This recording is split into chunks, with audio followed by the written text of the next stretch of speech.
Gold, trusted gold buyers. మీరు తాకట్టు పెట్టిన బంగారాన్ని విడిపించి ఈ రోజు ఉన్న మార్కెట్ ధరకు కొనబడను.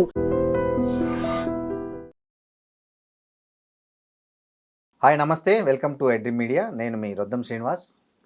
ఈ వారం రెండు ప్రముఖ వివాదాలు తెలుగు రాష్ట్రాలలో చాలా చర్చనీయాంశంగా మారాయి. అందులో ఒకటి సింగర్ మంగ్లీ గురించి. ఆమె పేరుతో 150 నుంచి 200 కోట్ల రూపాయలు వసూలు చేశారనేది సింగర్ మంగ్లీ పేరుతో వచ్చినటువంటి ఆరోపణ ఒకటైతే, యాంకర్ విష్ణుప్రియ తన ఇన్స్టాగ్రామ్ కంటెంట్, అడల్ట్ కంటెంట్ చూడడానికి 399 రూపాయలు ఎంట్రీ ఫీజు పెట్టారనేది రెండోది. ఈ రెండు వివాదాల నేపథ్యంలో ఇది సమాజంపై ఇట్లాంటి కంటెంట్ కావచ్చు, ఇలాంటి ఆరోపణలు కావచ్చు, ఎట్లాంటి ప్రభావం చూపిస్తాయి, వీటిలో ఉన్న అసలు నిజాలేంటి, వాస్తవాలేంటి, వీటిలో నైతికత ఎంత, అనైతికత ఎంత అనే అంశాలను మనతో మాట్లాడడానికి ప్రముఖ సోషల్ యాక్టివిస్టు కృష్ణకుమారి గారు ఉన్నారు. నమస్తే కృష్ణకుమారి. మేడం, ఈ రెండు వివాదాలు మనం ఇందాక మాట్లాడుకున్న రెండు వివాదాలు, ఫస్ట్ మంగ్లీ వివాదం గురించి మాట్లాడదాం. మంగ్లీ ఒక పెద్ద సెలబ్రిటీ స్టేటస్లో ఉన్నారు. ఇప్పుడు ఆమె మీద ఉన్న ప్రధాన ఆరోపణ అడ్వకేట్ సుబ్బారావు గారు చేస్తున్నది ఏంటంటే, ఆమెనే వెనకుండి ఈ స్కామ్ చేసింది, హాస్పిటలు ఇంకోటి చెప్పి ఆమె బొమ్మ పెట్టుకొని చేశారు కాబట్టి ఆమె బాధ్యత వహించాలి, ఆమె దీని వెనక సూత్రధారి అన్నట్లు ఆయన మాట్లాడుతున్నారు. ఇంకోవైపు మంగ్లీ ఏమో అసలు నాకు సంబంధమే లేదు, నాకు వాళ్ళు ఎవరో కూడా తెలియదు, నా తమ్ముడు కాదు అని ఆమె చెప్తుంది. సో ఈ వివాదాన్ని ఒక సోషల్ యాక్టివిస్ట్గా మీరు ఎట్లా చూస్తారు దీన్ని? అంటే ఇప్పుడు నేను ఒక సోషల్ యాక్టివిస్ట్గా ఎలా చూస్తానంటే అండి, ఇక్కడ నాకు మంగ్లీ కానీ వాళ్ళ బ్రదరు, సిస్టరు, ఇంకో మధు, వీళ్ళు నా ప్రధానమైన అంశం కాదు. నేను ఈ క్షణానికి క్షణం నేను బాధితుల తరఫున ఆలోచిస్తున్నాను, బాధితుల గురించే మాట్లాడతాను. Very good. ఇప్పుడు బాధితులకు ఏం న్యాయం జరిగింది, ఏం జరుగుతుంది, ఏం జరగాలి, ఇది మనం మాట్లాడుకోవాలి. దీనికోసం ఒక లాయర్గా ప్రోయాక్టివ్గా సుబ్బు అనే అతను వచ్చాడు. వచ్చి బాధితుల తరఫున అతను కేసు ఫైల్ చేశాడు. కేసు ఫైల్ చేస్తే బాధితుల తరఫున ఉంటాను అన్నాడు. పైగా అతనికి ఇంతకు ముందు కూడా ఇలా ఎవరైతే బాధితులు ఉంటారో వాళ్ళ పక్షాన కేసులు చేసిన అనుభవం కానీ, అతని ఒక బ్యాక్గ్రౌండ్ కానీ ఉన్నది అతనికి. ఉన్నప్పుడు మనం అతన్ని ఖచ్చితంగా అప్రిషియేట్ చేయాలి, ఫస్ట్ పాయింట్. ఇంకా రెండో పాయింట్కి వస్తే, ఇప్పుడు మంగ్లీ ఈమెను చూసే మేము పెట్టుబడి పెట్టాము అని చెప్పి బాధితులు డైరెక్ట్గా చెప్తున్నారు. ఇప్పుడు దానికి మంగ్లీ అంటే ఎవరో తెలియని వాళ్ళు కానీ ఈ మాట చెప్పుంటే మనం కూడా నమ్మేవాళ్ళం కాదు. వాళ్ళు స్వయానా తనకి తమ్ముడు, చెల్లికి కాబోయే భర్త, అలాగే ఈమెకి తెలిసిన మధు అనే అతను, ఆ నలుగురు కలిసి ఇది చేశారు. ఇది చేసినప్పుడు నీకు ఆ మాత్రం వాసన రాకుండా ఉంటుందా? నీ ఇల్లు కేంద్రంగా జరుగుతున్నప్పుడు నీకు తెలియకుండా ఎలా ఉంటుంది? ఇది ప్రాథమికంగా ఎవరికైనా వచ్చే ప్రశ్న. ఇప్పుడు నువ్వు వీళ్ళ తరఫున క్యాంపెయిన్ చేయకపోవచ్చు, వీళ్ళు పెట్టిన కంపెనీల్లో నువ్వు వన్ ఆఫ్ ది డైరెక్టర్గా ఉండకపోవచ్చు, బాధితులతో డైరెక్ట్గా మాట్లాడి ఉండకపోవచ్చు, కానీ వాళ్ళు నీ వాళ్ళు అయినప్పుడు, నీ ఇంట్లోనే వాళ్ళు ఉంటున్నప్పుడు, నీ ఇల్లు కేంద్రంగా ఆ డబ్బులు లెక్కలో డొక్కలో మొన్న చూసినప్పుడు, ఇంత వ్యవహారం ఉన్నప్పుడు నాకు సంబంధం లేదంటే ఎలా కుదురుతుంది? ఇప్పుడు ఇది ఈ రోజు రాలేదు బయటికి, 6 నెలల క్రితం సిసిఎస్కి వెళ్ళింది కేసు. ఆ వెళ్ళినప్పుడైనా సరే నా తమ్ముడు ఉన్నాడు, నా చెల్లెలు ఉంది, ఈ చౌహాన్ ఉన్నాడు, మధు ఉన్నాడు, వీళ్ళందరూ నాకు సంబంధించిన మనుషులు. దీనివల్ల బాధితులకి ఏమైనా నష్టం జరుగుతుందా అనేది ఒకటి. పోనీ బాధితుల గురించి నువ్వు ఆలోచించకపోతే, నీకు ఒక సోషల్ కాన్షియస్నెస్ లేకపోతే నువ్వు ఆలోచించకపోవచ్చు, కనీసం నేనైనా ఈ రొంపిలో పడతానేమో అనే ఒక ఆలోచన నీకు రావద్దా? రావాలి. రాలేదు. పోనీ అప్పుడైనా సరే, ఆ రోజు కూడా మంగ్లీ పేరు బయటకు వచ్చింది, నిజానికి వచ్చింది. వచ్చినప్పుడు నువ్వు ఇప్పుడు వచ్చి మీడియా ముఖంగా మాట్లాడుతున్నది, ఆ రోజు మాట్లాడి ఉంటే ఈ 6 నెలల్లో అయినా బాధితులు తగ్గేవాళ్ళు కదా. బాధితులు ఇంకా కొత్తగా చేరేవాళ్ళు చేరకపోయి ఉండేవాళ్ళేమో. లేదు అనుకుంటే నీ బాధ్యత నువ్వు వహించిన ఫీలింగ్ అయినా నీకు ఉండేది. ఇవాళ మీడియా నిన్ను ఇంత టార్గెట్ చేసి ఉండేది కాదు.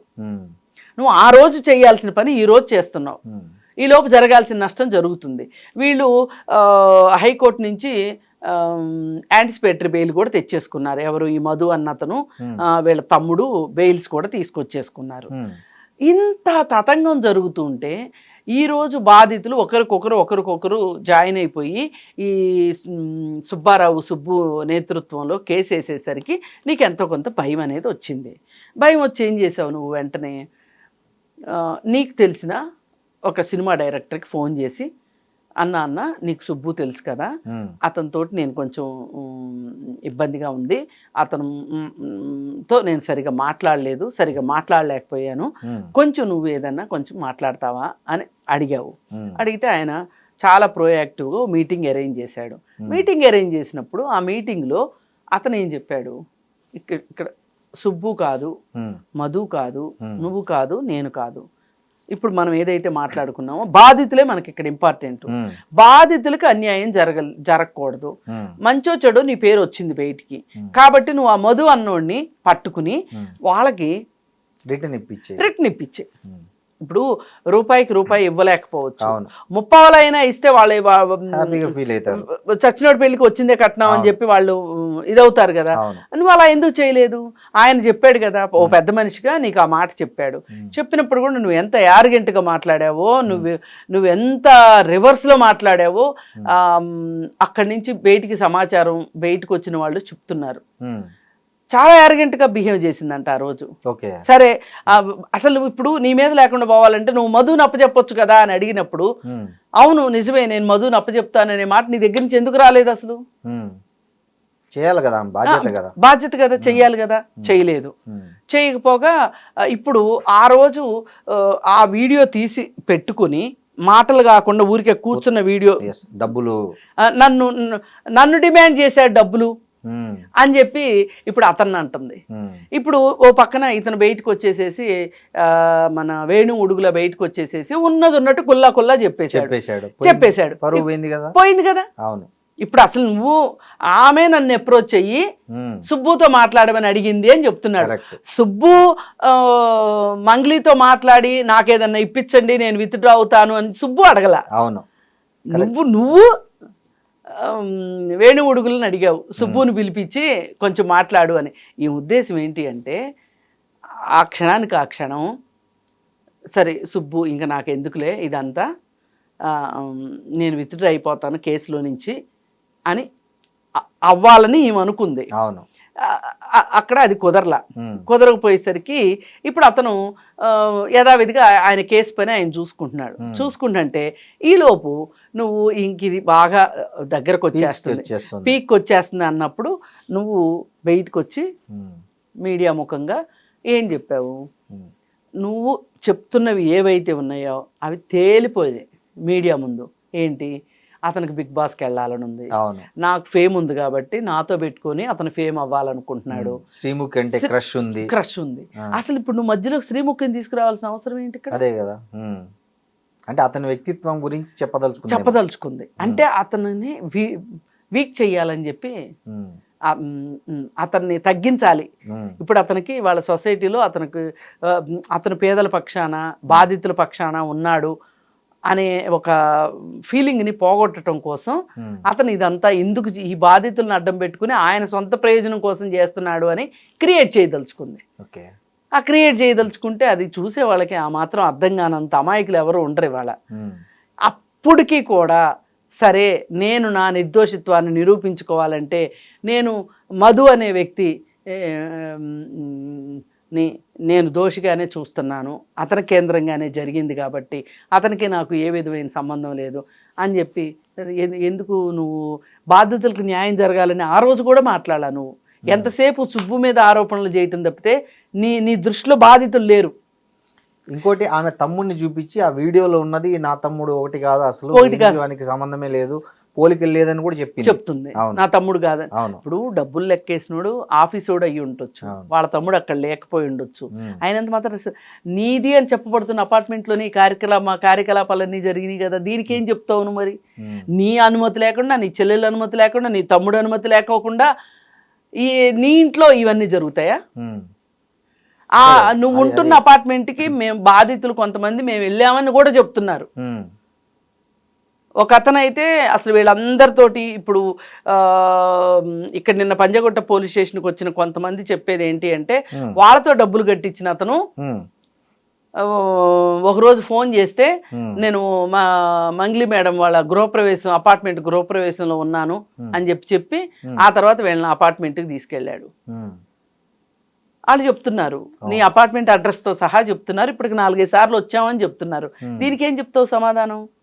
ఇక ఇంత పుట్టి మునిగిన తర్వాత ఇవాళ చాలా తెలివిగా సజ్జనార్ గారి దగ్గరికి వెళ్ళి ఆయనకి నా పైన నన్ను ఇబ్బంది పెడుతున్నాడు సుబ్బు అనే అతను, ఇప్పుడుకొచ్చింది నేల మీదకి వచ్చి ఇప్పుడు ఏమంటుంది, బాధితులకు న్యాయం చెయ్యండి,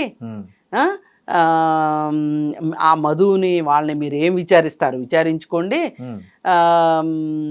నా ప్రమేయం ఉందని తేలితే గనక ఎక్కడైనా సరే నేను ఏ శిక్షకైనా నేను రెడీ, ఏ కోర్టుకైనా వెళ్తాను, ఏ పోలీస్ స్టేషన్కైనా వస్తాను అని చెప్తుంది. అంటే ఈమె ధీమా ఏంటి అంటే ఎక్కడా కూడా డైరెక్ట్గా ఏమో మాట్లాడింది లేదు బాధితులతో. అలాగే వాళ్ళు పెట్టిన కంపెనీలు ఏవైతే ఉన్నాయో ఆ కంపెనీలో ఏ కంపెనీలో ఏమో డైరెక్టర్గా లేదు. ఇప్పుడు కోర్టుకి ఏం కావాలి? సాక్ష్యాలు కావాలి. సాక్ష్యాలు లేకుండా ఏం మాట్లాడిన ఏం ఉపయోగం? ఇప్పుడు ఆ కంపెనీలో డైరెక్టర్ ఎవరు, మేనేజింగ్ డైరెక్టర్ ఎవరు? కానీ ఈ డబ్బులు ఏ అకౌంట్ లేకపోయాయి, అవి ఎక్కడ విత్డ్రా అయ్యాయనే ఇన్వెస్టిగేషన్ ప్రాపర్గా జరిగితే అంటే అయినా మంగ్లీకి ఎక్కడ పట్టుబడదు ఇది. ఎందుకంటే ఆ కంపెనీ అకౌంట్లోకి వెళ్ళి ఆ కంపెనీలో వీళ్ళ తమ్ముడు వీళ్ళ చెల్లెలు ఆ కంపెనీ డైరెక్టర్లుగా ఉన్నారనుకోండి, అప్పుడు తమ్ముడు చెల్లైనా దాని కిందకి వస్తారు కదా. అంటే వస్తే కూడా ఇప్పుడు ఒక మినిస్టర్ తమ్ముడు మోసం చేశాడు అని తేలింది అనుకోండి, ఇప్పుడు డైరెక్ట్ గా మినిస్టర్ మాట్లాడలేదు అనుకోండి, మినిస్టర్ని ఎట్లా మనం చట్టం పరిధిలోకి తీసుకొస్తాం? కష్టం. ఇప్పుడు ఆమె ధీమా అదే. టెక్నికల్ గా కష్టము, టెక్నికల్ గా చాలా కష్టం. కానీ మోరల్ గా ఎథికల్ గా నువ్వు బాధితుల తరఫున నిలబడాలి అంటే నీ వాళ్ళ గోల్డ్ లోడ్ కొట్టైనా సరే వాళ్ళకి డబ్బులు కట్టాలి. ఇప్పుడు వాళ్ళంతా కలిసే ఉంటారు అనుకుంటా కదండి, ఫ్యామిలీ అంతా ఒకే కంబైన్డ్ గానే ఉంటారు. అదే కదా మరి. ఓకే, అందుకే ఆమెకు తెలియకుండా అయితే జరిగేద్దు. కానీ నాకు తెలియదు అని ఆమె చెప్తే ఎవరేం చేయగలరు? ఆమె చెప్తుంది, ఒక సింగర్ గా నాకు ఎంత పాపులారిటీ వచ్చింది, నాకు ఎంత డబ్బులు అవసరమే లేదు, నాకు కోట్ల రూపాయల డబ్బులు కావాలనుకుంటే నేను ఎన్నికల్లో నిలబడినప్పుడే అవి కొన్ని పార్టీలు కొన్ని కోట్లు ఆఫర్ చేశాయి, నేను తీసుకోలేదు, నాకు ఈ స్కామ్ చేయాల్సిన అవసరం ఏముంది అని ఆమె అప్పీల్ చేస్తుంది. మరి ఇప్పుడు నీ పేరు చెప్పి వాడుకున్నారు, ఆ డబ్బులు నువ్వు తిన్నావని వాళ్ళు అనట్లా, నీ పేరు చెప్పి నీ బొమ్మ చూపించి వాళ్ళు మోసం చేశారు. ఇది అయితే మటుకు జరిగి ఉండొచ్చు కదా. ఇప్పుడు ఒకళ్ళు కాతే ఒకళ్ళైనా అందరూ ఎందుకు చెప్తారు అదే మాట? అందుకని ఏంటి అంటే ఈమె స్వయంగా ఈమె ప్రమేయం ఉండొచ్చు లేకపోవచ్చు, టెక్నికల్ గా నేను అనేది, మోరల్ గా మటుకు ఈమెకి ఎథికల్ గా ఈమెకు తెలియకుండా అయితే జరగలేదండి. మేడం, ఇప్పుడు జనాలు కూడా ఒక మంగ్లీ అయితే ఎందుకు అంత బ్లైండ్ గా బిలీవ్ చేసి డబ్బులు కడతారు? అదే జనాలది కూడా ఖచ్చితంగా మనం ఇది ఇక్కడ మనం జనాల గురించి కూడా మాట్లాడుకోవాలి. ఎందుకు జనాలు కూడా చాలా చిన్న చిన్న ఎంప్లాయీస్, అక్కడ నేను వచ్చిన వాళ్ళని చూస్తుంటే చెప్తున్నారు, మేము చిన్న చిన్న ఎంప్లాయీస్ చిన్న చిన్న జాబులు చేసుకుంటాము ఇట్లా మా అని వాళ్ళు చెప్తుంటే నాకు బాధ అనిపించింది. వాళ్ళకి ఎంత అండి, మహా అయితే ప్రైవేట్ కంపెనీలు 20,000 25,000 జీతాలు ఇస్తే చాలా ఎక్కువ. ఆ దానిలోనే మిగిల్చుకొని జాగ్రత్త చేసుకొని 5 లక్షలు 10 లక్షలు. అసలు ఇప్పుడు నేను ఆ లిస్ట్ చూశానండి, ఆ లిస్ట్ చూశాకే నేను ఇంతగా బాధితుల తరఫున మాట్లాడుతున్నా. వాళ్ళు బ్యాంక్ ట్రాన్స్ఫర్ చేశారా, చెక్తో ట్రాన్స్ఫర్ చేశారా, ఆన్లైన్ ట్రాన్స్ఫర్ చేశారా, అన్ని డీటెయిల్స్ తోటి దాదాపు 9.5-10 కోట్లకు సంబంధించిన ఆధారాలు నేను చూశాను. జనాల దగ్గర నుంచి అయితే వీళ్ళకి డబ్బులు వచ్చినాయి. అలాగే ప్రామిసరీ నోట్లు, వీళ్ళు సంతకాలు పెట్టిన ప్రామిసరీ నోట్లు ఉన్నాయి. ఇప్పుడు కొంతమందికి దాంట్లో నిజంగానే మంగ్లీ తమ్ముడు చెల్లెలు ఉన్నారా సంతకాలు చేసిన వాళ్ళలో? ఇప్పుడు కంపెనీ డైరెక్టర్ ఎవరు సైన్ పెడతారు, వీళ్ళ ఆ కంపెనీలో వీళ్ళ హోల్డ్ ఏంటో మనకు తెలియదు. కానీ మధు అనే అతను మెయిన్ పర్సన్. ఈ చౌహాన్ అనే అతను, ఉమ్, ఈ తమ్ముడు చెల్లి, వీళ్ళందరూ ఉన్నారు దీంట్లో. అయితే వీళ్ళైతే డబ్బులు ఇచ్చిన మాట వాస్తవం, బాధితులు ఉమ్, ఇలా రకరకాలుగా ఇచ్చారు. ఏం చెప్పారు వాళ్ళకి, మీకు 6 నెలల్లో రిటర్న్స్ ఇస్తాము, సంవత్సరంలో రిటర్న్స్ ఇస్తాము, హాస్పిటల్ పెడుతున్నాము, స్కూల్ పెడుతున్నాము, సిమెంట్ ఫ్యాక్టరీ పెడుతున్నాము, రియల్ ఎస్టేట్ వెంచర్ వేస్తున్నాము, మీ అందరికి 200 గజాల ల్యాండ్ ఇస్తాము, మనం బోళ్ళు ల్యాండ్ కొన్నాము, ఇలా రకరకాలు. ఇప్పుడు ఆఖరికి మంగ్లీ సొంత విలేజ్కి ఇంటికి కూడా వెళ్ళిన వాళ్ళు ఉన్నారు, వెళ్ళామని చెప్తున్నారు. పలానా ఊరు, పలానా తండా అనంతపురం జిల్లా గుత్తి దగ్గర ఏదో తండాకి వెళ్ళామని కూడా చెప్తున్నారు. అసలు ఈమె మొత్తం నాకు సంబంధం లేదు అని చెప్పటము, టెక్నికల్ గా లేదు కాబట్టి ఆ టెక్నికాలిటీని అడ్డం పెట్టుకొని, అసలు టెక్నికల్ గా ఉన్న వాళ్ళే ఇవాళ చేతులు ఎత్తేస్తున్నారు రోజులండి. చూస్తున్నాము, ఆర్థిక నేరాలు మనం చూస్తున్నాము. ఇప్పుడు వాళ్ళు చేశారులే కాబట్టి మేం చేసాం కాబట్టి ఇంకోళ్ళు చేస్తారంటే కుదరదు.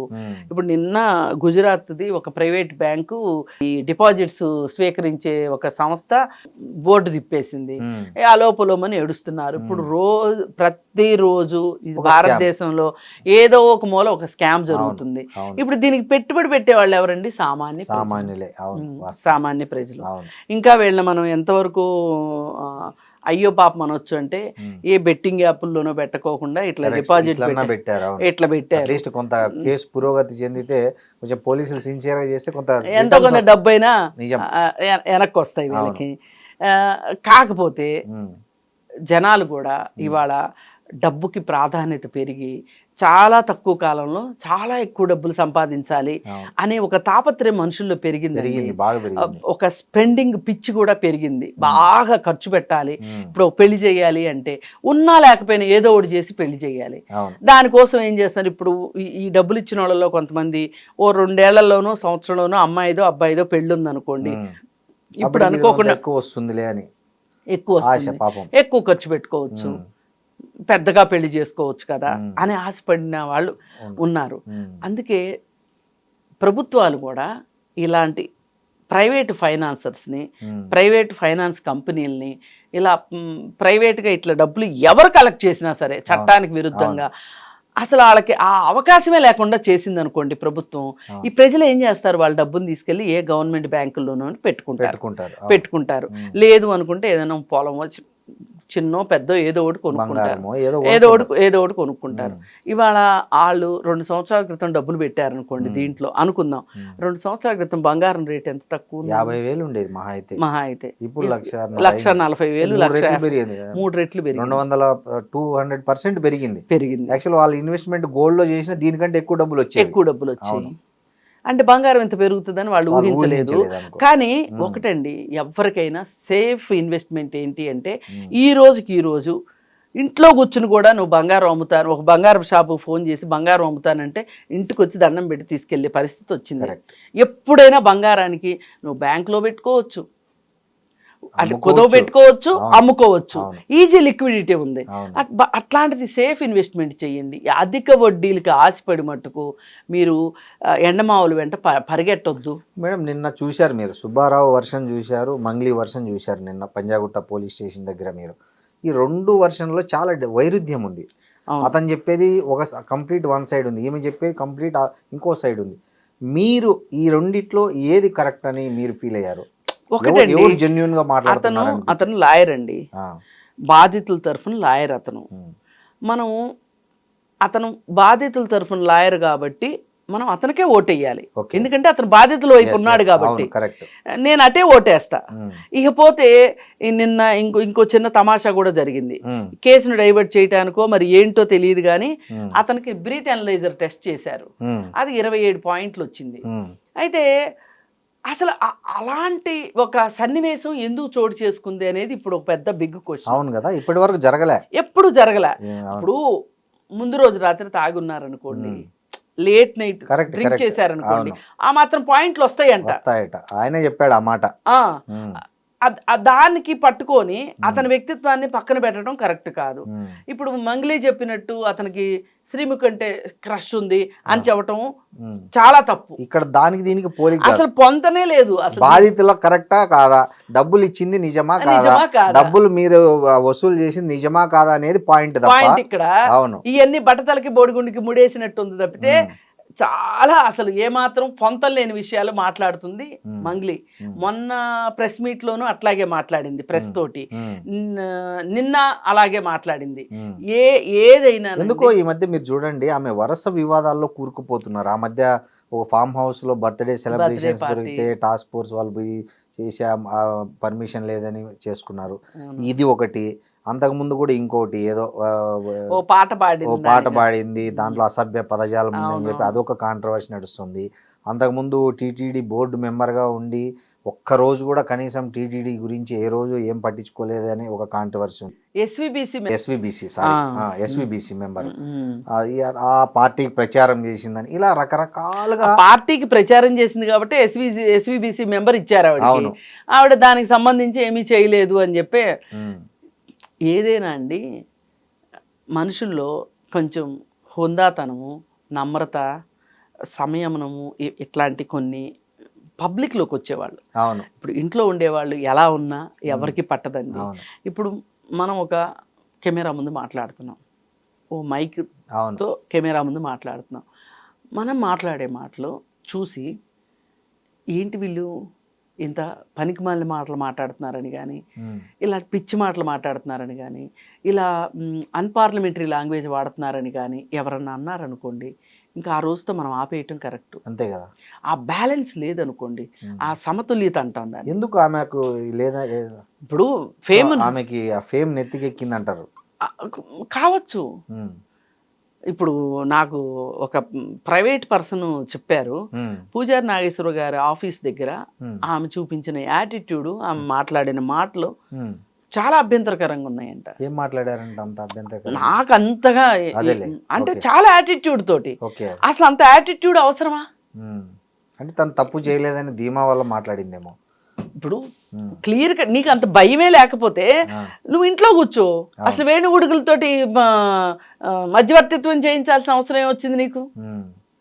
అంటే తన మీద తన పేరు పాడైతుంది కాబట్టి డ్యామేజ్ కంట్రోల్ చేయాలనుకో. అలా చెయ్యాలనుకున్నప్పుడు ఆమెకు స్టేట్మెంట్ ఇవ్వాలి. అవును, వాళ్ళు నా చెల్లి అయినా నా తమ్ముడైనా ఎవరైనా నాకు తెలిసిన వాళ్ళైనా చట్టం తన పని తాను చేసుకుపోవాల్సిందే అని. గాని బాధితులు మీ పక్షాన్ని నేను ఉంటాను అనే ఒక మాట, ఓదార్పు మాట వాళ్ళకి చెప్పున్నట్లయితే బాధితులకి, బాధితుల దగ్గర నుంచి ఇంత రివోల్ట్ వచ్చేది కాదు.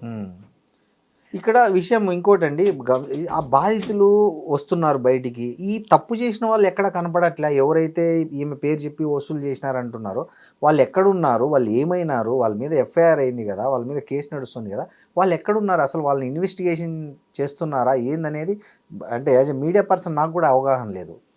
అంటే క్రైమ్ కేసులు చూసే వాళ్ళు ఎవరికన్నా తెలుస్తుందేమో గానీ మనం అది మనకి ఎలా అంటే జనరల్ గా ఎక్కడ మీడియా రిపోర్ట్ వీళ్ళు అరెస్ట్ అయినారు, వీళ్ళు లేకపోతే వాళ్ళు ముందే యాంటిసిపేటరీ బెయిల్ తెచ్చుకున్నారండి. వాళ్ళకి ఏ భయం లేకపోతే యాంటిసిపేటరీ బెయిల్ ఎందుకు తెచ్చుకుంటారు? ఇప్పుడు మీరు ఎందుకు తెచ్చుకోలేదు, నేను ఎందుకు తెచ్చుకోలేదు, వాళ్ళు ఎందుకు తెచ్చుకున్నారు? అంటే యాంటిసిపేటరీ బెయిల్ తెచ్చుకున్న వాళ్ళు మంగ్లీ చెల్లెలు తమ్ముడు కూడా ఉన్నారా? అది నాకు తెలియదు. మధు అయితే తీసుకొచ్చుకున్నాడు, ఇంకొక డైరెక్టర్, మరి ఆ చౌహాన్ కావచ్చు లేకపోతే మంగ్లీ తమ్ముడు కావచ్చు, వాళ్ళు తీసుకొచ్చుకున్నారు. అసలు ఇప్పుడు ఇంకా బయటకు వస్తాయి ఈ కేసు గురించి, ఇంకా బాధితులు ఇంకా వస్తారు బయటికి. ఇప్పుడు ప్రస్తుతం ఈయన దగ్గర కేసు పెట్టిన బాధితులే ఎవరైతే ఉన్నారో వాళ్ళు దగ్గర దగ్గర 10.5 కోట్లు. ఇప్పుడు ఆంధ్ర, తెలంగాణ, కర్ణాటక ఈ 150 నుంచి 200 కోట్లు అంటున్నారు అంటున్నారు. ఎందుకంటే చాలా మంది ఉండాలి. ఇంకోటండి, ఇక్కడ ఆమెకు ఒక సెలబ్రిటీ హోదా వచ్చింది, మీరు అన్నట్లు అనుకోనంత డబ్బు, పేరు అన్నీ వచ్చాయి. ఆమెకి ఏం అవసరం ఉంటుంది మళ్ళీ ఈ రూపంలో కూడా ఆమె డబ్బులు వెనకేసుకోవాలనే ఆలోచన ఆమెకి ఎందుకు ఉంటుంది అనేది కూడా ఒక డబ్బుకు మితం ఉండదండి. ఓకే, మీరు ఎవరికన్నా కూర్చోబెట్టి అన్నం పెట్టండి, చాలు అంటారు. పావుగంట తర్వాత, అరగంట తర్వాత, మరీ బకాసుర్లు అయితే ఒక అరగంట తర్వాత చాలు అంటారు. ఎవరికైనా మీరు డబ్బులు ఇస్తాను అనండి, చాలు అన్న వాళ్ళు ఎవరైనా ఉంటే నా దగ్గర తీసుకురండి, వాళ్ళకి ఏదో జబ్బు ఉన్నట్లు లెక్క. అంతేనా? ఓకే. మేడం ఇంకో ఇట్లా సెలబ్రిటీ ఆమె మీద ఇట్లా వరుసగా వస్తే ఆమె కెరీర్ దెబ్బతింటది కదా, అది ఆమెకే కదా నష్టము ఇలాంటి వరుస వివాదాల్లో ఇప్పుడు కూరుకుపోయి. ఒకటండి, ఉమ్, మనకి లింగ నిర్ధారణ పరీక్షలను ఉన్నాయి. అవును. ఒక డాక్టరే చేస్తుంది అవును. అనుకోండి. ఉమ్, ఒక డాక్టర్ చేసినప్పుడు ఇప్పుడు మహా అయితే నువ్వు ఆ లింగ నిర్ధారణ పరీక్ష చేస్తే నీకు 5,000 వస్తాయి అనుకుందాం. పోనీ 5,000 ఇచ్చారు అనుకుందాం. అవును. ఇప్పుడు ఇది బయటకు వస్తే నీ లైసెన్స్ క్యాన్సిల్ అవుతుంది అని తెలిసి కూడా ఎందుకు చేస్తారు? 5,000 కక్కుర్తిపడి. ఇప్పుడు అసలు వీళ్ళు ప్రాక్టీస్ చేసుకుంటే ఇంకా చాలా వస్తాయి కదా. అవును. అదే ఓకే. లాజిక్, అదే సూత్రం ఇక్కడ ఇంప్లిమెంట్. అంతే. ఓకే. చాలా మందికి ఉమ్, ఒక పాయింట్ వచ్చిన తర్వాత బ్రెయిన్ పనిచేయడం మానేస్తుందండి. ఉమ్, ఇప్పుడు హత్యలు చేస్తున్నారు ఉమ్. ఈ మధ్య కాలంలో ఎక్కువైనాయి. మీరు గమనించారు కదా, మంగ్లీని కూడా మీరు చాలా కాలం నుంచి చూస్తారు. ఆమె మొదటికి ఇప్పటికి ఏం తేడా గమనించారు మీరు? చాలా మంది అంటారు మాటలో తేడా వచ్చింది అని అంటున్నారు. ఉమ్, ఆవిడ పలకరింపులో తేడా వచ్చింది. ఆ పాత అప్పుడు మాట్లాడినంత అమాయకంగా కానీ, అంటే జనరల్గా ఎప్పుడు అమాయకంగా ఉండరు అనుకోండి, అవును. స్టేజ్ బై స్టేజ్ మారుతారు అనుకోండి. ఉమ్. కానీ ఏదో ఒక సెలబ్రిటీ హోదాని తను ఎక్కువ చూపిస్తుంది, ఆటిట్యూడ్ చూపిస్తుంది. ఆ యాటిట్యూడ్ వల్ల ఈ సమస్య ఇక్కడ దాకా వచ్చిందండి. ఇంకోటండి, నేను ఈ మధ్య ఒకటి విన్నాను. ఆమెను చదివించి ఆమె మ్యూజిక్ నేర్పడానికి ఎంత సహాయం చేసింది రూరల్ డెవలప్మెంట్ ట్రస్ట్ అని అనంతపురం జిల్లాలో ఉంటది. ఆ ట్రస్ట్ లో ఈమె చాలా హెల్ప్ తీసుకుందని చెప్తారు. ఆర్డిటిలో ఆర్డిటి ఎఫ్ఆర్సి ఏదో లైసెన్స్ ఏదో రెన్యువల్ చేయక వాళ్ళు చాలా ఇబ్బంది పడ్డారు. ఆ సంస్థ తరపున చాలా మంది లబ్ధిదారులు వచ్చి రోడ్డు ఎక్కారు, ర్యాలీలు చేశారు, నిరసన ప్రదర్శనలు చేశారు, మెమొరాండంలు ఇచ్చారు. కానీ ఈమె ఎక్కడ కూడా ఈ రోజు వరకు తన జీవితానికి అంత వెలుగునిచ్చిన ఆ సంస్థ గురించి ఎక్కడ ఒక్క మాట మాట్లాడలేదు, కొంచెం కూడా కృతజ్ఞత లేదు అని చాలా మంది ఆమె మీద సోషల్ మీడియాలో పోస్టులు పెట్టడం నేను చూశాను. ఇది వాస్తవమే. నాకు ఇది తెలియదు. ఆమె ఆర్డిటి తరఫున వాళ్ళ దీనిలో ఈమె చదువుకుంది, పెద్దదైంది అనే సంగతి నాకు తెలియదు.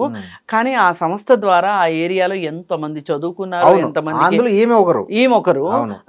కానీ అక్కడ చదువుకుని ఫారిన్ వెళ్ళి వాళ్ళు కూడా డబ్బులు పంపిస్తున్నారు. వాళ్ళందరూ లెటర్లు రాశారు, పిఎంకి లెటర్లు రాశారు, దీనికి చేయండి, రెన్యువల్ చేయండి అని. చాలా రోడ్డు ఎక్కారు, ర్యాలీలు చేశారు, ధర్నాలు చేశారు. ఈమె కనీసం స్టేట్మెంట్ కూడా ఇవ్వలేదని అక్కడ వాళ్ళే సోషల్ మీడియాలో పెట్టారు.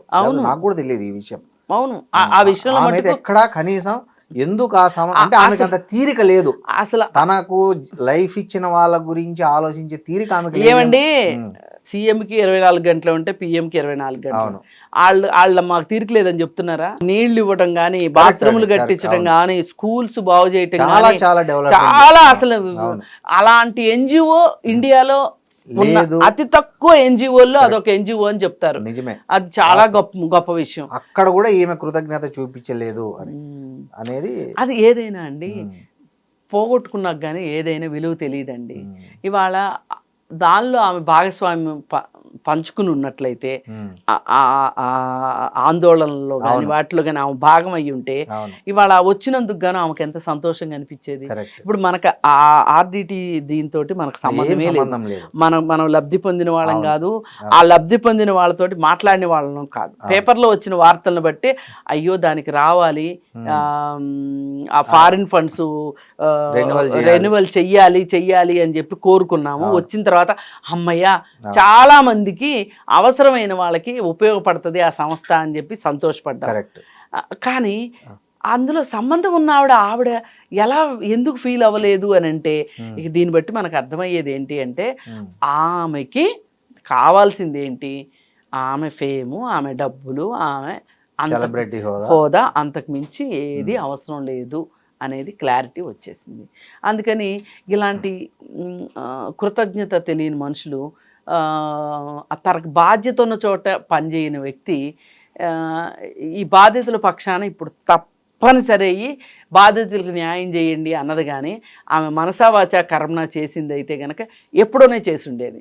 ఇంకోటి కృష్ణకుమారి గారు, ఇంకోటి విష్ణుప్రియ యాంకరు, ఆమె కూడా సెలబ్రిటీ హోదాలో ఉన్నది. ఆమె కాంట్రవర్సీ ఒకటి నడుస్తుంది. ఆమె ఏంటంటే తన ఇన్స్టాగ్రామ్లో 399 రూపీస్ పే చేస్తే ఆమె సంబంధించిన ఎక్స్పోజ్ చేసే కంటెంట్ను చూపిస్తా అనేది ఒక ఇది పెట్టిందంట. ఇది ఈ మధ్య బాగా తరచుగా జరుగుతుంది, చాలా చోట్ల జరుగుతుంది. ఈవెన్ ఫారిన్ కంట్రీస్లో కూడా ఈ తరహా సెలబ్రిటీలకు ఉపాధి లేక సంథింగ్ డబ్బులు అవసరమయ్యి ఈ కంటెంట్ చేస్తున్నారు. మన ఇండియాలో కూడా కొన్ని చోట్ల జరుగుతుంది, ముంబై లాంటి చోట. ఆమె దీనికి తెరలేపారు. దీని మీద విజయవాడలో కేసు నమోదైంది. సో దీన్ని ఎట్లా చూడాలి మనం? అంటే సమాజం వికృత రూపంగా చూడాలా, లేకపోతే సెలబ్రిటీల అవసరాలకు వాళ్ళ ఆదాయానికి మధ్య వచ్చిన వ్యత్యాసంగా చూడాలా, ఎలా చూడాలంటారు దీన్ని? అంటే అండి పెద్ద పెద్ద సోషియాలజిస్టులు కానీ వాళ్ళు చెప్పే మాట ఏంటి అంటే, నీ వృత్తి అది నీకు ఉపాధిని అందించేదిగా ఉండాలి. అవును. వేరొకరిని ఇబ్బంది పెట్టేదిగా ఉండకూడదు, వేరొకరికి నష్టం కలిగించేదిగా ఉండని ఉపాధిని ఎంచుకోవాలి అని చెప్తారు. అవును. అలా వచ్చే డబ్బులే నీకు పూర్తి సంతోషాన్ని ఇస్తాయి. నువ్వు ఆ డబ్బులతోటి నువ్వు జీవితంలో చాలా సంతోషంగా ఉంటావు. అవును. అంటే సింపుల్గా చెప్పాలి అంటే, వేరే వాళ్ళకి నష్టం కలిగించే ద్వారా వచ్చే డబ్బులు అవి మంచిది కాదు అని. అవును, ఆ ఉద్దేశం అది. అవును. మరి ఇప్పుడు ఈవిడ చేసే యాక్టివిటీ, ఈవిడ కావచ్చు, ఇలాగ చేసే ఎవరైనా సరే, లోకల్ వాళ్ళ, ఈ రాష్ట్రం వాళ్ళ, ఈ దేశం వాళ్ళ, అంతర్జాతీయం అనేది ఎవరు సంబంధం లేదు. ఎవరు చేసినా సరే, ఎంత గొప్ప వాళ్ళు చేసినా ఇది తప్పు. ఎందుకంటే మానవ బలహీనతల్ని ఆసరాగా చేసుకొని సొమ్ము చేసుకోవటం అనేది ఉంది చూసారా, దానికి వాళ్ళని అలవాటు చేయడం. ఒక రకంగా ఒకప్పుడు తల్లిదండ్రులు ఇద్దరు పనికి వెళ్ళేటప్పుడు పిల్లలకి నల్ల మందు పెట్టి పనికి వెళ్ళేవాళ్ళు, వాళ్ళు ఏడవకుండా ఉండటానికి. అంటే వాళ్ళు స్లీపింగ్ స్టేజ్లో ఉండటానికి. ఎందుకంటే వాళ్ళకేంటి ప్రైమరీ ఏంటి, ఈ రోజు పనికి వెళ్ళిపోతే ఈ రోజు తిండి ఉండదు. అవును. అది వాళ్ళు సంపాదించేది వాళ్ళ కోసం కావచ్చు, ఈ బిడ్డ భవిష్యత్తు కోసం కూడా కావచ్చు, కాదనలేము. కానీ ఈ బిడ్డకి ఈ నల్లమందు వల్ల ఎలాంటి ప్రభావం పడుతుంది, భవిష్యత్తులో ఎంత నష్టపోతాడు అనేది వాళ్ళు ఊహించలేరు. కానీ ఈరోజు మనము మనకి డబ్బులు వచ్చేదానికోసం వేరే వాళ్ళని ఒక మత్తులోకి తీసుకెళ్లడము, ఒక అశ్లీలత వైపు నడిపించటము, అలా చేయడం ద్వారా వచ్చే డబ్బులు నీకు ఖచ్చితంగా సంతోషాన్ని అయితే ఇవ్వవు కదండి. ఈ సభ్యత, సంస్కారం అనేవి పక్కన పెడితే ఇట్లాంటి యాప్ల వల్ల యూత్ మొత్తము పక్కదారి పట్టే. అదే కదా, అంటే వాళ్ళ అదే నేను నీకు డబ్బులు వస్తాయేమో, వాళ్ళకి కాసేపు సంతోషం వస్తుందేమో చూసినందువల్ల, కానీ వాళ్ళ విలువైన సమయాన్ని వాళ్ళు కోల్పోతున్నారు, వాళ్ళ బాధ్యతలను పక్కన పెట్టేస్తున్నారు. ఇప్పుడు ఒక స్టూడెంట్ ఉన్నాడండి, స్టూడెంట్కి బాధ్యత ఏంటి చెప్పండి? చదువుకోవటం. తల్లిదండ్రుల బాధ్యత ఏంటి? వీళ్ళని మంచి స్కూల్కి పంపించటము, బట్టలు ఇవ్వటము, చదువుకునే పరిస్థితులు ఇవ్వటము, కాదుకూడదంటే కొద్ది గొప్ప ఎంటర్టైన్మెంట్కి డబ్బులు ఇవ్వటం, పాకెట్ మనీ ఇవ్వటం. కానీ ఇవాళ స్టూడెంట్స్ కూడా చాలామంది ఇప్పుడు 4,000 మంది అయ్యారు ఆవిడ సబ్స్క్రైబర్స్. వాళ్ళలో స్టూడెంట్స్ ఎంతమంది ఉండి చాలా మంది ఉంటారు. వాళ్ళు చదువులు మానేసి 399 రూపాయల కోసం ఇంట్లో వాళ్ళకి అబద్ధాలు చెప్పి, ఇంట్లో వాళ్ళు కనుక ఇవ్వలేని పరిస్థితిలో ఉంటే కనుక, ఇవ్వను అంటే కనుక ఆ ఇంట్లోనే దొంగతనం చేసి ఈమెకు పే చేయాలి. ఇది ఏమాత్రం కరెక్ట్? అసలు నువ్వు యువతని ఇట్లా తప్పుదో పట్టించడం ఎంతవరకు కరెక్ట్ అండి? ఈమెకి ఎవరు పేరెంట్స్ ఉండరా? వాళ్ళకి ఏమి ఇది ఎంత తెలియదా, లేదా అట్లా గాలికి వదిలేస్తారా ఇట్లాంటి వాళ్ళను? పేరెంట్స్ కానీ, ఇప్పుడు బంధువులు, ఇప్పుడు మన సమాజంలో చుట్టుపక్కల వాళ్ళు చూస్తారు, తల్లిదండ్రులు వాళ్ళకు. ఇది పాత రోజులండి, ఇప్పుడు ఏం లేవా? ఇప్పుడున్న పరిస్థితిలో ఏంటంటే తల్లిదండ్రులు కూడా వీలైతే వాళ్ళకి సహకరిస్తున్నారు తప్పితే, ఇప్పుడు ఈవిడ సబ్స్క్రిప్షన్ పెట్టింది అని చెప్పి రీతు చౌదరి పెట్టింది, వీళ్ళని చూసి ఇంకొకళ్ళు అంటే ఓహో ఇది ఒక కొత్త రకం ఉపాధి, ఇలా కూడా డబ్బులు సంపాదించవచ్చు అనమాట. అవును అని వీళ్ళు బిగ్ బాస్లకి వీళ్ళే వెళ్తారు, షాపులు ఓపెనింగ్లకి వీళ్ళే వెళ్తారు, చిన్న చిన్న సినిమాల్లో ఏమన్నా వేషాలు వస్తేను చేస్తారు, యాంకరింగ్ చేస్తారు. ఇవన్నీ నేను తప్పు పట్టను, అది వృత్తి. ఇప్పుడు విజయవాడలో ఒక అతను కేసేశాడు ఈ విషయం మీద.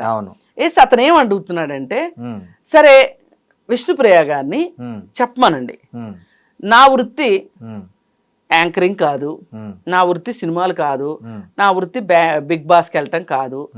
నేను ఇట్లా నా శరీరాన్ని చూపించి నేను స్కిన్ షో చేసి నేను డబ్బులు సంపాదించుకుంటమే నా వృత్తి అని చెప్పమానండి అని అడుగుతున్నాడు ఓ చిన్నపిల్లాడు. ఎంత సామాజిక బాధ్యతతో కేసు పెట్టాడండి. ఇవాళ నిజంగా చాలా మంది పెద్ద పెద్ద వాళ్ళు అరే ఇలాంటి పని మనం ఎందుకు చేయలేదు అని అనుకునేలాగా ఆ పిల్లాడు మాట్లాడుతున్నాడు. పైగా ఇంకొంతమంది ఏమంటున్నారు, ఈ విష్ణుప్రియ ఒక్కటే చేస్తుందా, చాలా మంది చేస్తున్నారు కదా. అంతే కదా. ఇప్పుడు జడ్జి అడిగాడు అనుకోండి, ఈ హత్య నువ్వు ఎందుకు చేసావు, నీకు శిక్ష పడుతుందని తెలియదా అంటే, నేను ఒక్కడేంటి చాలా మంది చేస్తున్నారు అంటే శిక్ష ఏమన్నా తగ్గిస్తారా? తగ్గిరు కదా. శిక్ష నేరమే కదా. నేరానికి మీరు గమనించారా, ఆమె పోలీస్ స్టేషన్కి వెళ్ళి అక్కడికి వెళ్ళినప్పుడు ఒక రిపోర్టర్ అడిగాడు ఎంత డబ్బు సంపాదించారు దీని ద్వారా అంటే, ఆమె గట్టిగా చెవులు మూసుకొని మమ్మీ అంటుంది. అంటే ఏంది, ఏమర్థం చేసుకోవాలి అసలు? ఎప్పుడు పోలీస్ స్టేషన్కి వెళ్ళింది? ఎక్కడో ఆమె చూసా, వీడియో చూసా, నేను చూసాను. ఇది పాతదా లేకపోతే ఈ రోజుదో నాకు అర్థం కాలేదు. ఆయన డైరెక్ట్ గా అడిగాడు ఎంత సంపాదించారు మీరు ఇలా సబ్స్క్రిప్షన్ పెట్టి డబ్బులు అని. ఒక రిపోర్టర్ మైక్ పెట్టి అడిగితే మమ్మీ అని చెవులు మూసుకుంటుంది. అంటే ఏమని అర్థము? వాళ్ళ అమ్మ చెప్పాలనే సమాధానం దానికి? అంటే నాకు అర్థం కాలే మామూలుగా. ఇంతకుముందు బెట్టింగ్ యాప్స్ కి ప్రమోట్ చేసింది. ఆ రోజు నేను ఇంకెప్పుడు ఇట్లా చెయ్యను అని అన్నది కదా. మళ్ళీ ఇప్పుడు అది అయిపోయింది. ఇది అసలు వీళ్ళకి డబ్బు సంపాదించడం తప్పితే రెండో పనే లేదు. డబ్బు యావదప్ప సామాజిక బాధ్యత ఏమీ లేదు. ఇప్పుడు దీనివల్ల నష్టం ఏంటి అంటే, ఇది మొదటి స్టెప్. ఇది అయిపోయిన తర్వాత పోర్నుకు అలవాటు పడతారు. ఈ రెండు అయిపోయిన తర్వాత గంజాయి డ్రగ్స్ వీటన్నిటిలోకి వెళ్ళిపోయిన తర్వాత విషవాలయం, ఈ విషవాలయంలోకి వెళ్ళిన తర్వాత వాళ్ళకి ఇంకా డైరెక్ట్ గా ఎవరినన్నా అత్యాచారం చేయాలనిపించింది అనుకోండి, వాళ్ళకేది తప్పు అనిపించదు. సమాజంలో నేరాలు పెంచే ప్రవృత్తిని వీళ్ళు ఎంకరేజ్ చేస్తున్నారు. ఇది స్టార్టింగ్ స్టెప్. అందుకు నేను ఇంత వ్యతిరేకిస్తున్నా. అండి ఇప్పుడు వీళ్ళు సెలబ్రిటీస్ అయ్యి ఇంత డబ్బు సంపాదించి పేరు వచ్చిన తర్వాత షోలు మీరు అన్నట్లు అన్ని రకాల డబ్బు సంపాదిస్తున్నారు. ఈ అడల్ట్ కంటెంట్ను కూడా ప్రమోట్ చేసుకొని డబ్బు సంపాదిస్తే రేపు వాళ్ళకు ఒక వ్యక్తిగత జీవితం అనేది ఒకటి ఉండదా? వాళ్ళను పెళ్లి చేసుకున్న వాళ్ళు మనశ్శాంతిగా ఉంటారా? లేదు వాళ్ళకు పుట్టబోయే పిల్లలు కానీ వాళ్ళు కానీ ఫ్యూచర్లో ఇది డిజిటల్ కంటెంట్ ఎక్కడికి పోదు, ఇది ఎక్కడో ఒక చోట రికార్డ్ అవుతుంది. ఇప్పుడు వాళ్ళందరూ ఎలా ఉన్నారు, రాజకీయ నాయకుల దగ్గర నుంచి వ్యాపారస్తుల దగ్గర నుంచి ఈ రోజు ఏంటి, సినిమా వాళ్ళు కానీ ఈ రోజు మాకు కలెక్షన్స్ వచ్చినాయా లేదా, ఇప్పుడు ఏ కంటెంట్ అంటే ఆ కంటెంట్ పెట్టేసేసి అవసరమైతే హీరోయిన్కి చిన్న బట్టలు వేసి అలాగే ఒక స్పెషల్ సాంగ్ పెట్టి 4 బూతు జోకులు పెట్టి మేము సినిమా తీసాము కలెక్షన్లు వచ్చినాయి అని సినిమా వాళ్ళు, వ్యాపారస్తులు మేము ఏ రకంగా అయినా సరే వ్యాపారం చేస్తాము, మేము దొరికినప్పుడు దొంగలవి, మేము డబ్బు సంపాదించాల్సిందే, మాకు డబ్బే కావాలి అనుకునేవాళ్ళు, ఇట్లాంటి వాళ్ళందరూ ఉండబట్టే కదండి. ఇప్పుడు ఏ రాజకీయ నాయకుడైనా మీరు చూడండి, మీరు కూడా నేను ఈ వాగ్దానం చేశాను, ఈ మాట ఇచ్చాను, నా మేనిఫెస్టో ఇది, నేను ఇది చేయలేకపోతున్నాను, చెయ్యకపోతే నేను మళ్ళీ 5 ఏళ్ల తర్వాత ఎట్లా ఓటు అడుగుతాను అనే ఒక జ్ఞానం ఉంటుందా అండి రాజకీయ నాయకులకి? నెక్స్ట్ టైం ఇంకా ఎంత పెంచాలా, ఎంతమంది ఇవ్వాలా, ఈసారి కంటే ఎక్కువ ఎంత డబ్బు పంపిణీ చేయాలా, ఏం చేయాలనేది ఉంది కదా. మరి ఈ చుట్టూ అందరూ ఇలా ఉండగా మామూలు మనుషులు కూడా ఇలా కాకుండా ఎలా ఉంటారండి? ఈ ప్రభావం అన్ని చోట్ల ఉంటుంది. అందుకని ఏంటంటే అలా అని దొరికిన వాళ్ళని ఎక్స్క్యూజ్ చేయమని కాదు నా ఉద్దేశం. వీళ్ళలా ఎందుకు ఆలోచిస్తున్నారు, ఇప్పుడు మీరు ఇవన్నీ చేసుకుంటున్నారు కదండి, ఈ డబ్బులు సరిపోవా అని అడిగినందుకు నేను ఇదంతా చెప్పాను. ఇప్పుడు ఒక పొలిటీషియన్కి, ఒక వ్యాపారస్తుడికి ఇంత డబ్బు సరిపోదా అండి? సరిపోతుంది. ఇప్పుడు మొన్న వేదాంత గ్రూప్ ఉంది కదా, వాళ్ళ అబ్బాయి చనిపోయాడు. చనిపోతే ఆయన చాలా బాధగా నేను నా ఆస్తిలో సగభాగం నేను సమాజ సేవకు వాడతాను అని చెప్పారు. కానీ ఆయన సంపాదించిందంతా సమాజం మీదనే, ఆయన సంపాదించిందంతా పేదవాళ్ళ మీదనే. ఇప్పుడు గిరిజన గ్రామాల్లో ఊళ్ళకు ఊళ్ళు మైనింగ్ లో వెళ్ళిపోయినాయి. ఆ మైనింగ్ లోనే ఆయన సంపాదించాడు డబ్బులన్నీ. అంటే ప్రభుత్వాలకి లంచాలు ఇచ్చే వాళ్ళకి లంచాలు ఇచ్చి, రాజకీయ నాయకులకి లంచాలు ఇచ్చి, అధికారులకి లంచాలు ఇచ్చి, ఏం చేసైనా సరే నేను డబ్బు సంపాదించాలి అనుకున్నాను. సంపాదించావు కదా. ఈ రోజు నీ కొడుకు చనిపోయాక నీకు ఏమనిపించింది? సగం సమాజానికి ఇస్తానంటున్నావు నువ్వు. అసలు నువ్వు సమాజం నుంచి ఇంత ఎందుకు తీసుకున్నావు? ఏం అవసరం? నువ్వు ఎందుకు తీసుకున్నావు చెప్పు? సమాజం నుంచి నీకు ఇంత కక్కుర్తి దేనికి? ఈ కక్కుర్తి అనే మాట ఉంది చూసారా? విష్ణుప్రియ కావచ్చు, విష్ణుప్రియ లాగా చేసేవాళ్ళు కావచ్చు, ఈ రాజకీయ నాయకులు కావచ్చు, వ్యాపారస్తులు కావచ్చు, వీళ్ళందరికీ వర్తిస్తుంది ఈ కక్కుర్తి అనే మాట. ఇంకోటి ఏంటంటే మిమ్మల్ని కానీ సుబ్బారావు గారిని ఈజీగా ఓ మాట అనేస్తున్నారు. ఏంటంటే మీరు సెలబ్రిటీలను టార్గెట్ చేసి మీరు ఫేమ్ తెచ్చుకోవడానికి టార్గెట్ చేస్తున్నారని అంటున్నారు. అది సరేనండి, అనుకోనివ్వండి. ఇప్పుడు ఎవరు తప్పు చేస్తే వాళ్ళ గురించి మాట్లాడతాం. ఇప్పుడు వేదాంత ఆయన ఉన్నాడండి, ఆయన నాకు తెలుసా? తెలియదు. నేను చూశాను ఆయన. అసలు మీరు ఆయనకు తెలియదు, ఆయన మీకు తెలియదు. తెలిసే అవకాశం కూడా లేదు. ఆయన గురించి ఎందుకు మాట్లాడాం? ఇప్పుడు ఇంత చౌకబారుగా టాటా గురించి మాట్లాడము. ఈజ్ ఎ నోబుల్ పర్సన్ కదా. అవును. మరి ఈయనకంటే ఫేమస్ కదా టాటా. చాలా ఫేమస్. మరి టాటాను కూడా అనేసేసి నేను ఫేమ్ లోకి రావచ్చు, ఫేమస్ అవ్వచ్చుగా. కరెక్ట్. ఫేమస్ అవ్వాలంటే ఫేమస్ అవ్వడమే అనుకుంటే అవును. అందుకని ఎవరు ఏం మాట్లాడినా, ఎలా మాట్లాడినా నా స్పందన ఈ విధంగానే ఉంటుంది. ఇది సమాజానికి మంచిది కాదు, ఇది సమాజానికి చెడు చేస్తుంది అంటే నేను దాని గురించి మాట్లాడతాను. నాకు ఇంటి పేరు కూడా లేదు. నా పేరు కృష్ణకుమారి, సోషల్ యాక్టివిస్ట్. అంటే అదే నా అడ్రస్. అవును. ఇంటి పేరు ఎందుకు లేదండి? నేను చెప్పను, నాకు ఇష్టం ఉండదు. అంతేనా? నేను ఇంటి పేరు ద్వారా గుర్తింపులోకి రావాలని నేను ఏ రోజు అనుకోను. అది మా తండ్రి ఇంటి పేరైనా నేను అది బిలాంగింగ్ గా అనుకోను. నా పెళ్లి తర్వాత ఇంటి పేరు నేను బిలాంగింగ్ గా అనుకోను. అసలు నేను ఇంటి పేర్లకి, కులాలకి, మతాలకి, వీటన్నిటికీ నేను వ్యతిరేకం. ఇంటి పేరు పెట్టుకోలేదు అంటే కొన్ని చోట్ల తప్పదు. ఇప్పుడు బ్యాంక్ అకౌంట్ ఉందనుకోండి, ఆధార్ అట్లాంటి దగ్గర తప్పదు. తప్పించుకోగలిగిన దగ్గర మటుకు నేను ఇంటి పేరు చెప్పను. అందుకని ఏంటంటే కానీ నా గుర్తింపు ఏంటి అంటే నా పనే నాకు గుర్తింపు. సామాజికంగా ఎవరికైనా అన్యాయం జరుగుతుంది అంటే మాట్లాడతాము. మొదట నేను మాట్లాడిన తర్వాత అందరూ అదే రూట్లోకి వచ్చిన సందర్భాలు బోల్డ్ ఉన్నాయి. ఇప్పుడు అఘోరి అనే విషయం వచ్చింది. అఘోరి విషయంలో డే 1 లోనే నేను ఫస్ట్ డే రోజు నేను ఇతను దొంగ, మోసగాడు చెప్పారు. అసలు ఇతను దేవుడు కాదు, అఘోరీలంటే ఇలా ఉండరు, ఇలా సభ్య సమాజంలోకి రారు వాళ్ళు, ఇతను దొంగ అని చెప్తే చాలా మంది కోపం వచ్చింది. అట్లెట్లా మాట్లాడతారు? ఆ ఉసురు తగులుతుంది మీకు. వాళ్ళు శపిస్తే మామూలుగా ఉండదు. అది చివరికి ఎక్కడికి పోయాడు వాడు? చెంచల్ కూడా జైలుకి వెళ్ళాడు. అది అందుకని ఇట్లా చాలా విషయాలు. ఎందుకంటే నాకు బయాస్ లేదు, నేను ఎవరి పక్షం వహించను. ఎవరికి బాధితులు ఎవరుంటే వాళ్ళు. ఇప్పుడు ఇక్కడ కూడా విష్ణుప్రియ విషయంలో బాధితులు ఎవరో నాకు డైరెక్ట్ గా తెలియాల్సిన అవసరం లేదు. కానీ నా దేశం యొక్క యువత, నా దేశం యొక్క స్టూడెంట్స్ వాళ్ళు బంగారు భవిష్యత్తుని చెడగొట్టుకుంటున్నారు. అసలు ఇవాళ మామూలుగా ఉన్న పరిస్థితులే అరకొరగా ఉన్నాయి. తల్లిదండ్రుల ఆదాయాలు సరిగ్గా లేవు, చదువులు అంతంత మాత్రంగా ఉన్నాయి, చదువుకున్న తర్వాత ఉద్యోగం రావటం కష్టంగా ఉంది.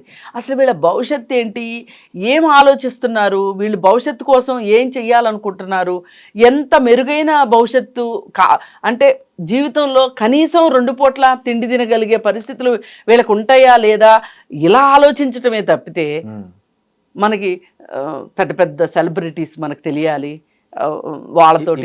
ఇప్పుడు మీకు విష్ణుప్రియ మీ ఎదురుగా వచ్చి నిలబడితే మీరు ఏం చెప్తారు? నేను ఒకటే చెప్తాను, మీరు చేసేది తప్పు, అది సమాజానికి వ్యతిరేకమైన పని అని చెప్తాను మొదటగా. ఆ తర్వాత చట్టానికి వ్యతిరేకమైంది అని కూడా చెప్తాను. ఇప్పుడు మనకి క్లియర్గా మనకి అబ్సెనిటీ, న్యూడిటీ అని మనకు ఒక చట్టం ఉంది. ఆ చట్టం ప్రకారం ఈవిడ పెట్టే ఫోటోలు, సోషల్ మీడియాలో పెట్టే ఫోటోలు అభ్యంతరకరం. ఇప్పుడు ఇలాంటి ఫోటోలే, ఇలాంటి ఎక్స్పోజింగ్ సినిమాల్లో కూడా ఉంది అని ఆమె అనొచ్చు, ఖచ్చితంగా అంటది. అంటే దానికి ఒక సెన్సార్ ఉంది. మేము సెన్సార్ మీద కూడా ఫైట్ చేస్తున్నాం. కానీ ఒక దొంగ ఉన్నాడని ఒక దొంగను చూసి ఇంకొకళ్ళు మేము అలాగే చేస్తామంటే కుదరదు కదా, దొందు అంటే కుదరదు కదా. అందుకని మీరు ఇలా చేయడం కరెక్ట్ కాదు. ఇప్పుడు మీకు 1,40,000 మంది మీ సైట్ని మీ ఫాలోవర్స్ ఉన్నారు. అవును. ఈ ఫాలోవర్స్ కాకుండా ఉమ్, సబ్స్క్రైబర్స్ అని చెప్పి మీరు 399 రూపాయలు పెట్టడం వల్ల ఉమ్, మీకు ఇప్పుడు 4,000 మంది సబ్స్క్రైబర్స్ వచ్చారు. ఉమ్. ఈ 4,000 మంది ఇచ్చిన డబ్బులు ఏవైతే 16 లక్షలు. 16 లక్షలు వచ్చినాయి మీకు. ఉమ్. ఇప్పుడు ఈ 16 లక్షలు ఉమ్, ఎందుకు ఇచ్చారు వాళ్ళు?